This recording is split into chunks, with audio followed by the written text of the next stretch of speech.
My name is Erin. I've traveled many different roads in my life. I've been a law enforcement officer and first responder in the United States Coast Guard. I've worked in a couple of psychiatric hospitals, but now I'm a professional historian and podcaster. I've also had an interest in true crime for most of my life. In this podcast, I study some of the most notorious crimes through the lens of a historian and analyze what may have inspired criminals, investigators, and even society during the commission of those crimes and investigations. Join me as we look into the history behind the crime. Hello, friends. Welcome back to another episode of The History Behind the Crime. I finally got my internet fixed. I don't know how many hours I spent online and on the phone with my internet company trying to convince them there was a problem. I also don't know how many times I lost my cool with them. Finally, I fixed the internet myself. And you want to know what the problem was? It was me. Yeah, it was all me. I fully admit I'm not computer savvy, but I should have noticed that OneDrive was trying to upload all my files to the cloud at once. And I feel like I really should reach out to all those techs and profusely apologize for being a crazed Karen, which I admit that I am every now and again. And I own it when I am a Karen. So if any of you are out there listening, I'm sorry. I'm sorry. Also, I want to apologize. I am getting over head cold, so I may sound nasally, and there may be a lot of editing involved because I may break out in a coughing fit. So that's why I sound a little bit more stuffed up, and there's going to be a lot of, me sniffing, not sniffing, but that sniffling. There we go. Yeah, so lovely cold. It is cold and allergy season. Yeah, a little bit of house cleaning. I wanted to let you all know that there is only one regular episode left remaining in the season, aside from this one, before I take a break. But I will throw out some bonus episodes, so you guys don't forget about me. After the season finale, I will be back in May with new episodes, new guests, and maybe some new equipment. I'm still coming to you inside my closet right now because there's better acoustics. But anyway, so the break will also give me time to pre-research and pre-record. So maybe I can finally get back on a schedule. I owe you all at least that. I also want you guys to keep emailing me. I get so excited every time I open my email and see one of you have reached out or see that one of you is following me on Instagram. If you have emailed me or followed me on Instagram, thank you. I appreciate it. You make me feel so special and so loved.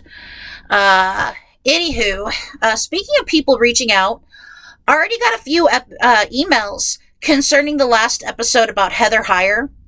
For those of you who did open your hearts and contact me for open and honest communication, thank you.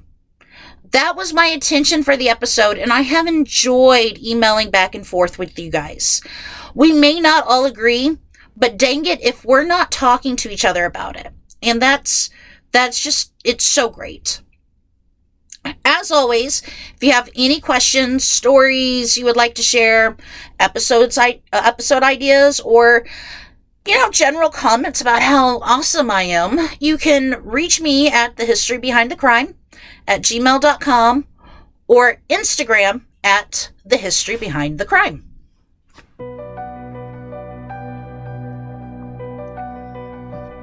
I pondered for a while whether I wanted to do this episode or not. Honestly, everyone else has done some take on it, and there's so much information about it that most everyone in the true crime community has a good handle on it. But I still decided to do it because I feel compelled to. I feel like it's a rite of passage in the true crime podcast world, but I want to look at it a little bit differently. Not through the eyes of a psychopath who managed to give a whole culture a bad rap, but through the eyes of his followers. I want to take a closer look at the followers of Charles Manson and what made them take orders from a deranged maniac. In order to do that, we have to look at history, psychology, and remember what it was like when we were young and impressionable. We'll get to the history in a bit, but I want to take a moment and say this. I don't feel sorry for those women at all. And I'm glad those convicted of those heinous crimes either died in prison or remain there to this day. I feel sorry for their victims, the families, and the girls who were lured into the cult. And I don't think you can be redeemed in this life for the viciousness of those crimes. That's between you and your maker. But there should be no forgiveness from society. No forgiveness and no parole. They knew what they did was wrong before they even did it. But they still went through with it. More times than once. In this episode, there may be instances when I might seem a bit soft-hearted with these women. But that's only because we're trying to understand why they did it. In the end, they were vicious killers. And sometimes I'm disappointed the state of California could not put them to death. I know that sounds harsh, but that's the way I feel sometimes.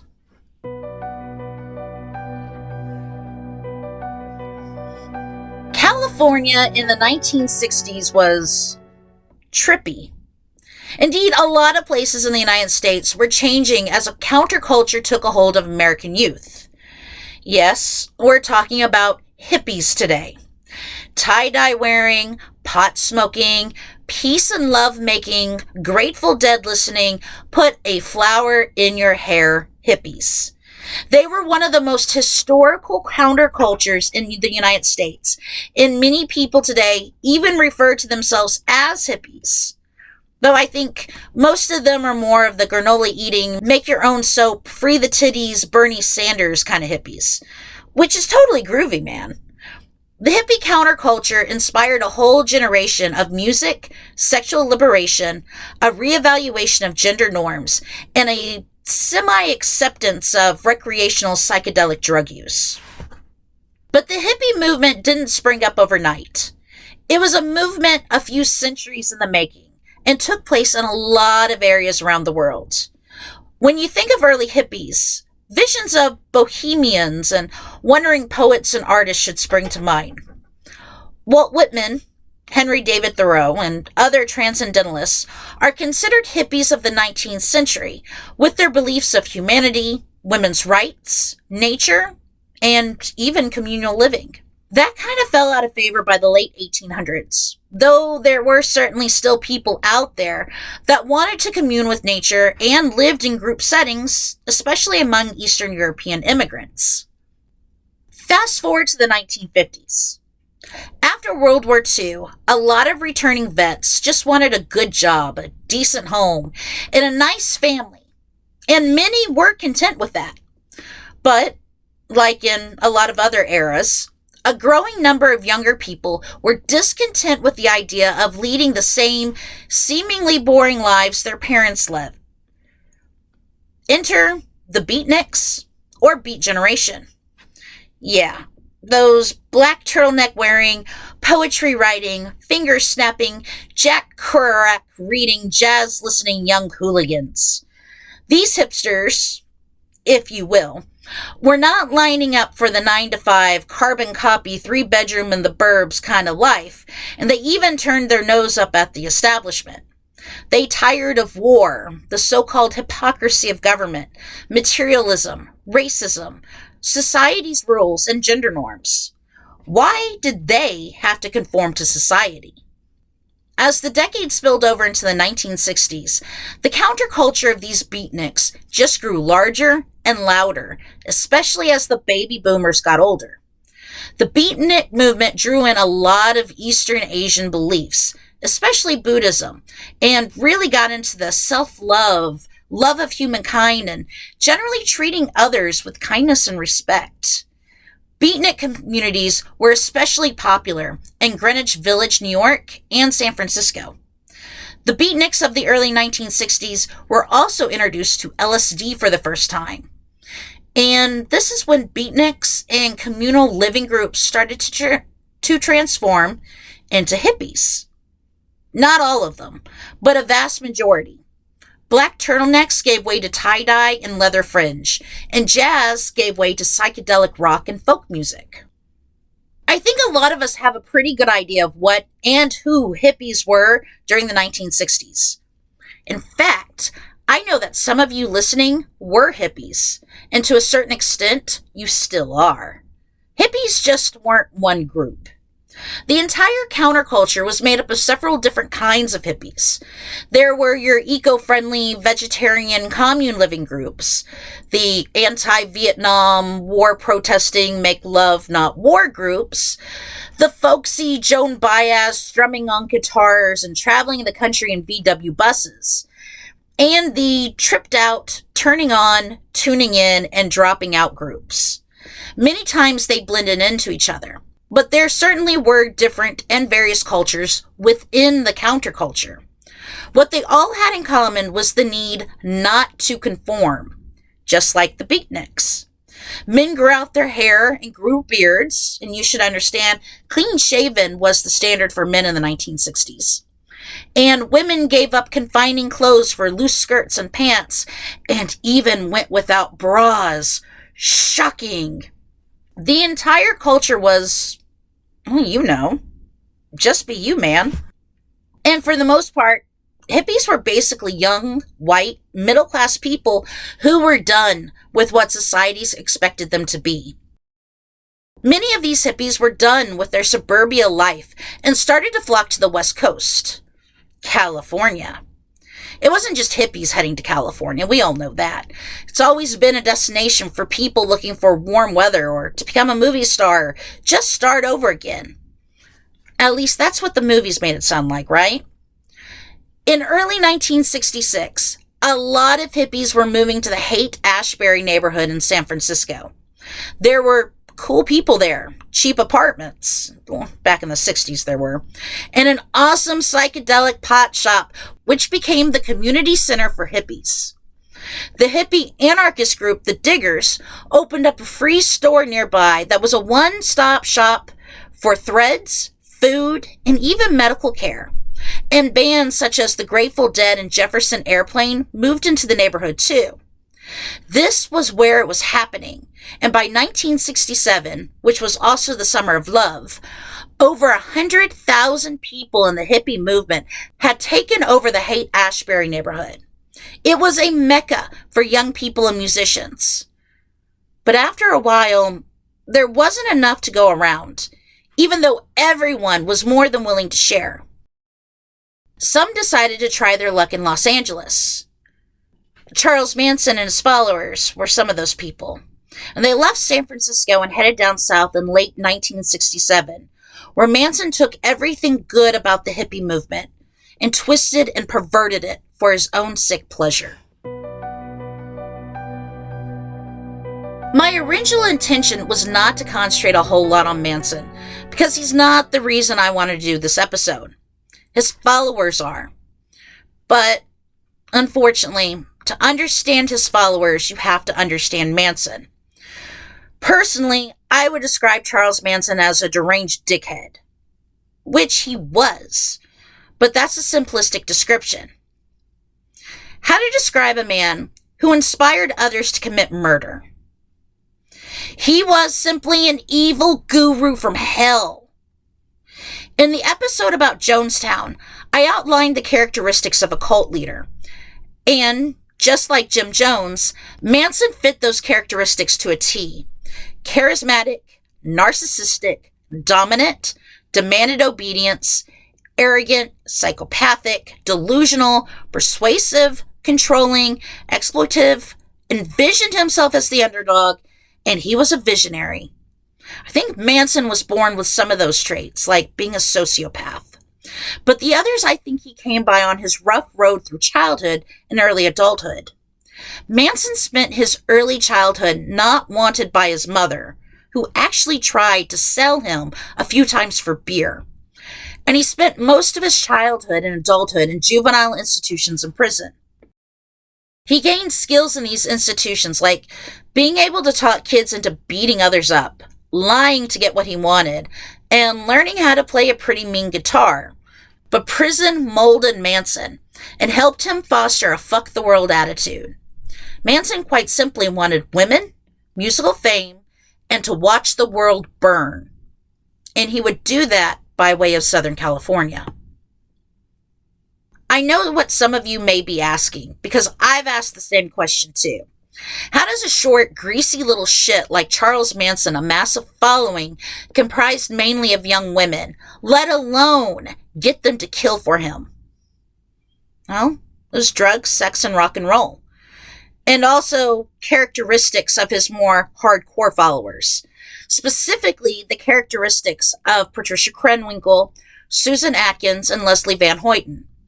Krenwinkel was born to a middle-class couple in Los Angeles and had a fairly decent childhood, aside from being bullied in school for being overweight and a little bit more hairy than the average girl. This caused her reported depression and low self-esteem, and it didn't get any better when her parents divorced when she was a teenager. And divorce was still seen as a taboo in the 1960s and carried a heavy stigma. Krenwinkel met Manson when she was 20. And the evening they met, Manson gave Krenwinkel the attention she desired, pretty much said she was beautiful, and then they had sex that same night. After that, Krenwinkel never returned to her family. Susan Atkins grew up in both Northern and Southern California and was the daughter of two alcoholics. Though her family was fairly middle class, there was plenty of upheaval throughout her childhood. Atkins lost her mother when she was 13, bounced between relatives, before her father finally relocated her and her brother to Southern California, and then abandoned them. Atkins had to work to support her brother, and at the age of 19 met Manson in San Francisco.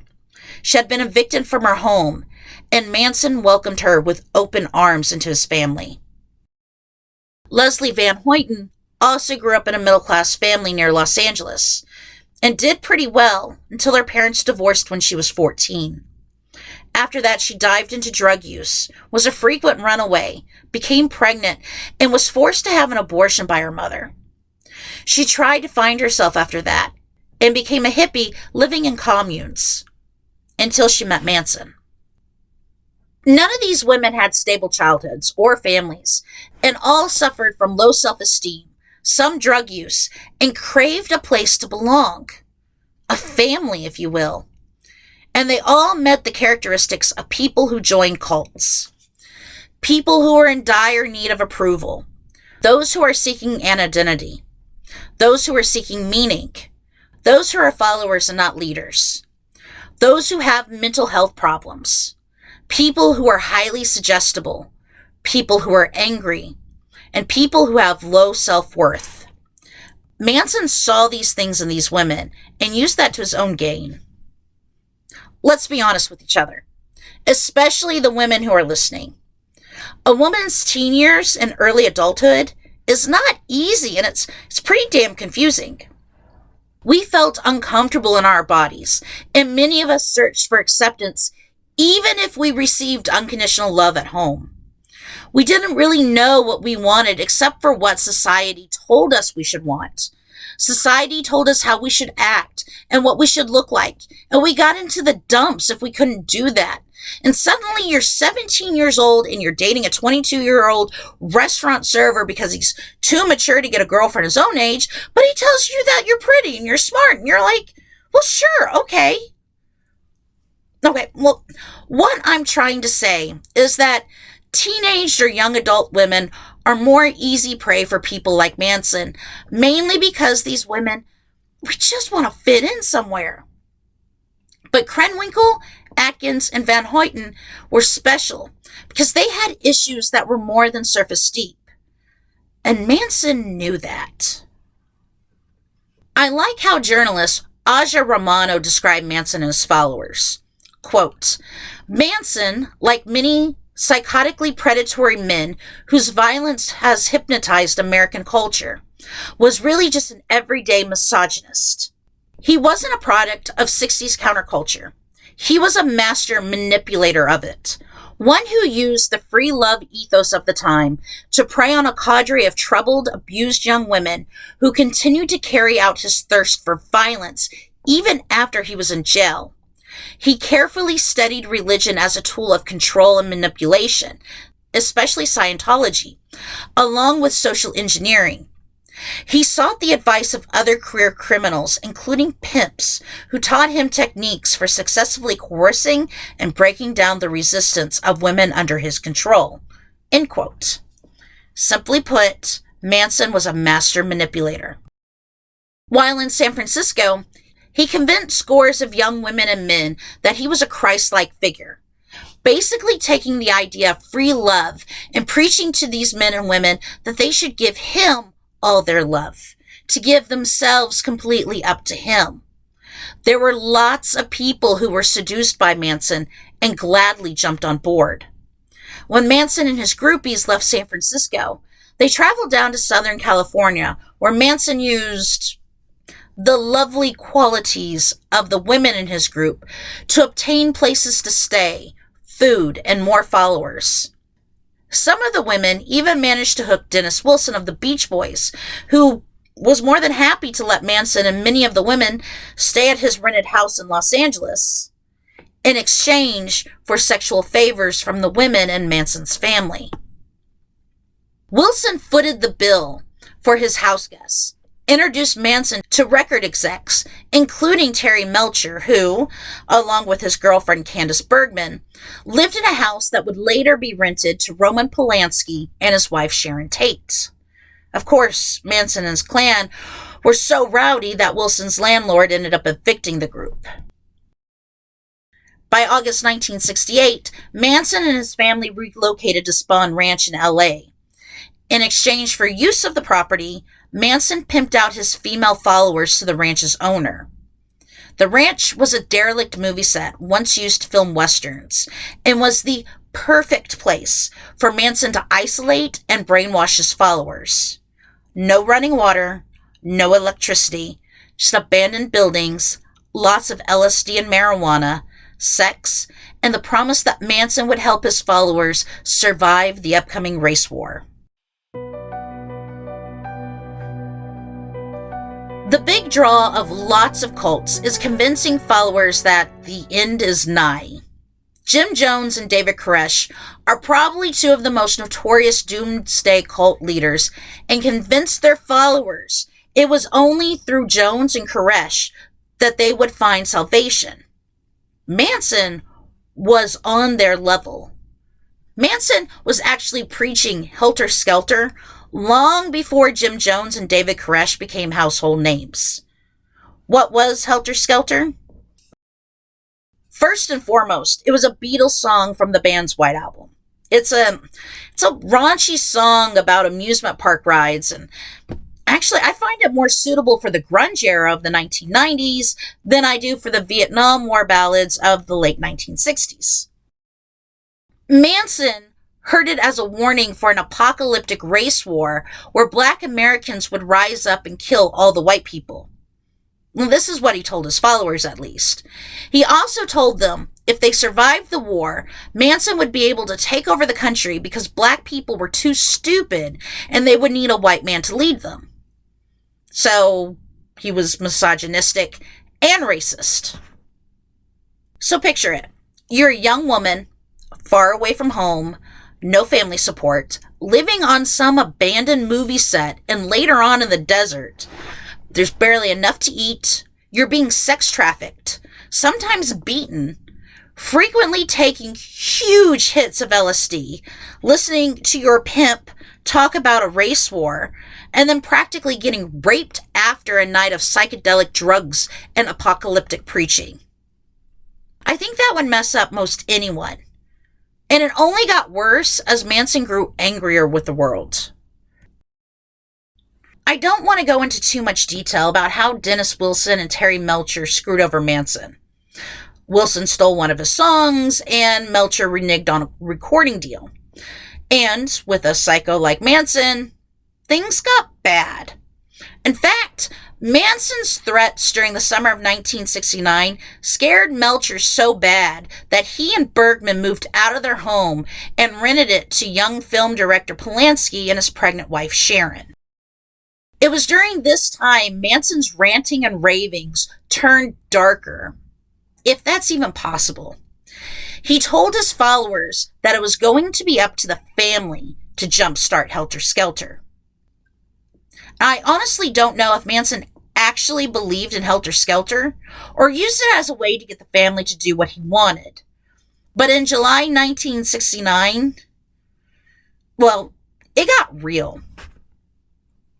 Sometime during the late 1960s, music teacher Gary Allen Hinman befriended the Manson family and allowed some of them to stay in his home. Many within the family thought Hinman was wealthy and, needing money for Helter Skelter, Manson sent family members Bobby Beausoleil, Mary Bruner, and Atkins to Hinman's home in July 1969 in order to convince him to turn over his money and assets to Manson and join the family. The three members held Hinman hostage for 2 days until Manson showed up, tortured Hinman, sliced off his ear, and told Beausoleil to stab Hinman to death. Before they left, one of them wrote "Political Piggy" on the wall in Hinman's blood and drew a Black Panther paw next to it with the intent to frame the Black Panther Party for Hinman's death. It was the opening salvo of Helter Skelter, if you want to believe that theory. The thing about Beausoleil is that he was just like Atkins, Krenwinkel, and Van Hoyten. A young 21-year-old guy brought up in a middle-class family, ran away from home a few times, struggled to find his identity, played in some rock bands, and moved in with Hinman before joining Manson's group. There is little indication Beausoleil was violent before his interactions with Manson, but Beausoleil admired Manson because the guru gave him purpose and girls. He also knew that Manson would beat him or make one of the other men beat him if he didn't follow orders. The police didn't have a too difficult time figuring out who killed Hinman and arrested Beausoleil on August 6th. The thing is, Manson worried Beausoleil would turn on him and try to come up with a ruse to shift police focus from the family back to his Helter Skelter plan. At least that's one of the theories behind why Manson sent Tex Watson, Susan Atkins, Linda Kasabian, and Patricia Krenwinkel to the home Melcher once resided in. His orders? Kill everyone in the house. This is where I always pause. Between the time the Manson members left the ranch and when they arrived at the Tate house, what did they talk about in the car? Did they discuss what they were going to do? Did any of them have a moment of doubt? I want to know if any of them actually stopped to really think about what Manson ordered them to do. Like, did any of them have a revelation of, screw this, I'm not killing a bunch of innocent people for a psycho who beats and rapes me? Or were they so devoted to the greasy psycho gremlin that they happily stabbed an 8-month pregnant woman nearly to death, then hung her from their house's rafters and left her to die? Chances are that they were more than ready to kill for Manson and wanted to kill for him. Caleb Ross, who studies at-risk youth, wrote the following, quote, "Because Manson was easily able to entice his followers in that manner, what they thought about his ideologies didn't matter. It didn't matter how destructive or dangerous they were. That all got thrown out the window. His followers were no longer focused on Manson's ideologies. What they were focused on was doing whatever they needed to do to continue to have the acceptance Manson presented them. Manson was able to very successfully brainwash all of his followers into believing that his own ideologies were the only correct ones. He made it so that he did all the thinking for the entire group. Manson also made his followers think that he had their back and was there for them, even when no one else was. This same technique tends to be utilized by gangs in modern-day society. End quote. Manson himself said the following, quote, "Making people do what I want is the easiest thing in the world. All it takes is making them think we have something special, and everyone else is deluded. If that doesn't work, make them think they're not doing enough, or threaten to take their family away. Easiest thing in the world." End quote. In a New Republic review of the 1974 book Helter Skelter, The True Story of the Manson Murders by Vincent Bugliosi and Kurt Gentry, the article's author exclaimed, quote, "There was something else in Manson that could turn the Manson girls from borderline psychotics into psychopathic killers of unparalleled cruelty." End quote. On the evening of August 8th, 2 days after police arrested Bousselet, the gang of four drove to Melcher's former residence and killed the 5 people they found.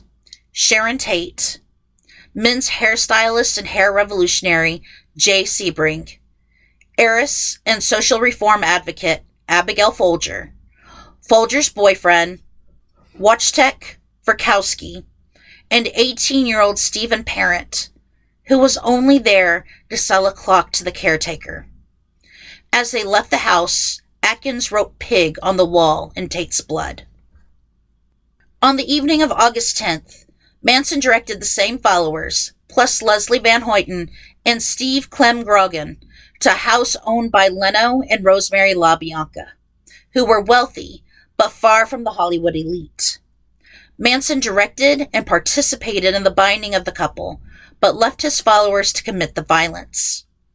After killing the pair, the family members once again wrote chilling phrases on the walls in blood, including "Helter Skelter." Atkins and Krenwinkel bragged about the killings.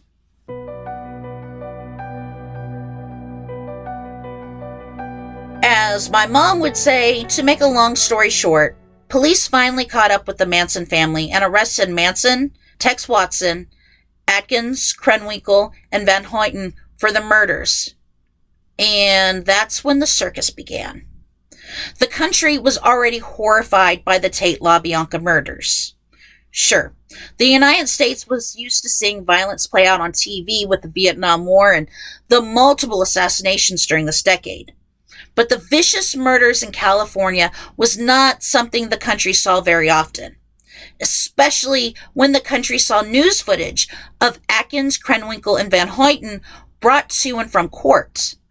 How could these 3 seemingly sweet young women commit such horrific crimes? These girls seemed lovely wearing their feminine frilly dresses and holding hands and singing.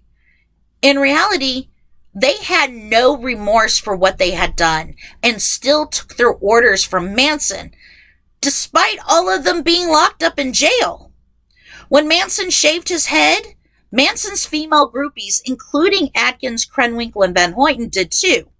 When Manson carved an X into his forehead, the women did the same. All throughout the 1971 trial, disruptive outbursts from Manson and his supporters, both inside and outside the courtroom, made the nightly news. Manson and the women never took the trial seriously, and his followers outside were just as convinced Manson would be set free. Charles Manson was convicted on 7 counts of first-degree murder for the Tate LaBianca murders, and later followed by 2 more convictions for the deaths of Heinemann and a Spawn ranch hand. Manson, Watson, Atkins, Krenwinkel, and Van Hoyten were all sentenced to death, though their death penalties were commuted to life sentences the following year with the abolishment of the death penalty in the state of California. The state of California resentenced them all to life with the possibility of parole. But Manson and Atkins died in prison. Watson was never granted parole, and Krenwinkel and Van Hoyten were granted parole several times, but California governors overturned those rulings. While some of Manson's followers remain loyal, such as Queequeg Fromm, who tried to assassinate President Ford. Others eventually distanced themselves from the cult leader, including Watson and Beausoleil. Criminologist and feminist icon Carlene Faith helped deprogram Atkins, Van Hoyten, and Krenwinkel starting in 1972 and showed the women that they were not objects, but women who could liberate themselves. The three responded well to the program and became model prisoners. They earned advanced degrees and commendations for helping their fellow inmates, and the staff at their prison gave them positive character statements at parole hearings, even if those came to nothing. Other women in Manson's group eventually opened their eyes to how Manson treated them. Diane Lake, who was introduced and sexually assaulted by Manson at the age of 14, said the following, quote, "I feel very strongly that it's only by the grace of God that I was protected throughout this, and I was a victim. I was abused. I was neglected. I was abandoned. I hope that my story will help tell a cautionary tale." Unquote. Since the Me Too movement really picked up steam, a lot of attention has shifted from the same old Manson family narrative of, oversexed girls looking for a guru, to instead focus on a serial sexual predator brainwashing at-risk young women and girls. I find it interesting that we don't blame the girls and women victimized by Warren Jeffs or Jim Jones, but yet society sneered at the women caught in Manson's snare. And I think maybe that's because some of those women committed murder, and we never had a chance to see them as victims. While Manson was in prison, he certainly gained probably a lot bigger following than he did when he was out of prison. But that is something I want to explore later on in another episode. I certainly don't want you all to think that I'm making excuses for these women. What they did was wrong, and brainwashed or not, deserve to spend the rest of their life in prison for their crimes. I respect that they had tried to atone for their sins, and they're probably not a danger to society anymore. But their crimes are beyond heinous, and there is no redemption for that in this life.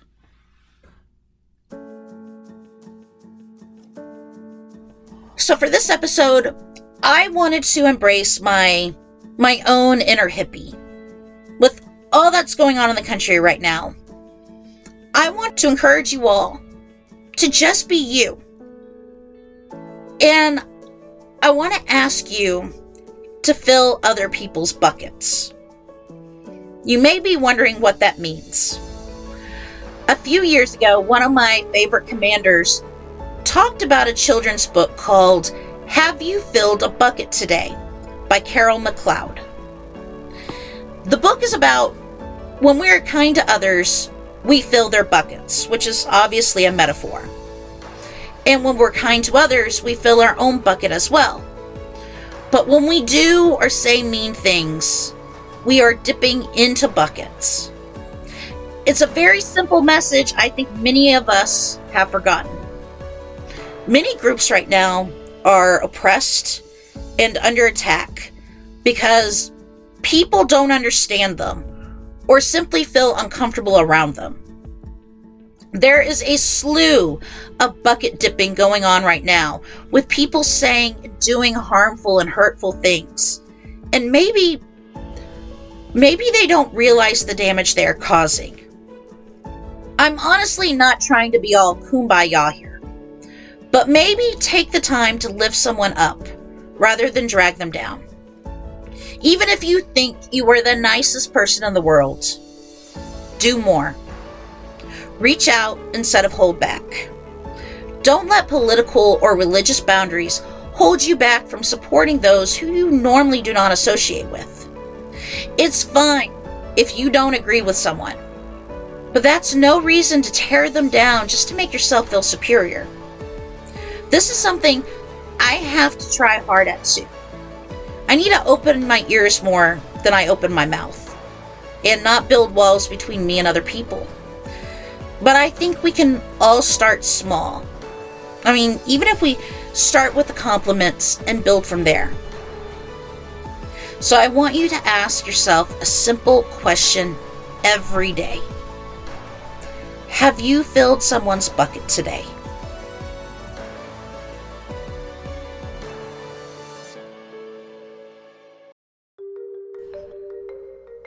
And that does it for this episode. Just a few more weeks until CrimeCon Cruise, and I've been chatting with my roommate, Hey BC. We've been getting to know each other and talking about what we plan to do on the cruise. I plan on getting sunburned, and that's about the only absolute I have right now. But remember, I want to hear from you guys. Tell me your true crime stories or ideas for future episodes. I am all ears. You can reach me at, the history behind the crime at gmail.com or on Instagram at the history behind the crime. So I'll be back with the season finale in a few weeks. I've already started researching it and I'm already creeped out by it.